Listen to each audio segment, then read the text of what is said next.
આ કેસની હકીકત એવી છે કે એક જામનગરમાં ખોડિયાર કોલોની વિસ્તારમાં નવકાર રેસિડેન્સી નામની એક બિલ્ડિંગ આવેલ છે. ત્યાં ભોગ બનનાર છે એના પિતાશ્રીએ પોતાના ફરિયાદમાં જણાવ્યા મુજબ ભોગ બનનારની એવી નાની એવી બાળકી ત્યાંથી ચાલીને જતી હતી. એ દરમિયાન હાલનો આરોપી જહેરી ઉર્ફે નેપાલી બાળકીને ચોકલેટ આપવાની લાલચ આપી અને ત્યાં એક પુલિયું છે એ જાડી વિસ્તારમાં પુલિયા પાસે લઈ ગયો અને બાળકીને શારીરિક અડપલા કર્યા અને એ રીતે પોક્સોનો ગુનો દર્જ થયો. અને સમગ્ર તપાસના અંતે જે તે વખતે પોલીસ મિશનરીએ જબરજસ્ત ઇસમાં કામગીરી કરેલી અને માત્ર 5 જ દિવસમાં નામદાર કોર્ટમાં ચાર્જશીટ ફાઇલ કરેલું.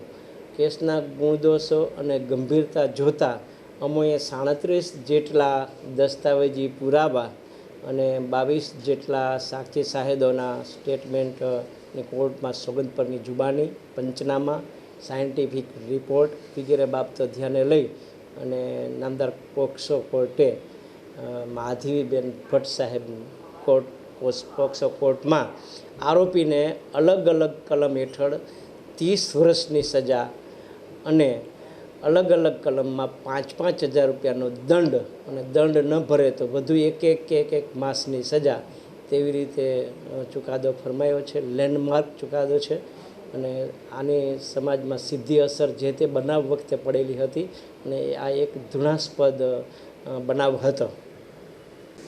આમાં કોર્ટે કલમ વાઇઝ કરેલ છે પરંતુ 30 વર્ષની સજા એકી સાથે ભોગવવાની થાય.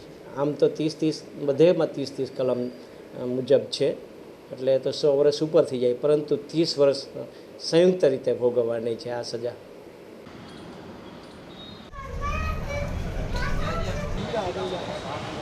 Apa mai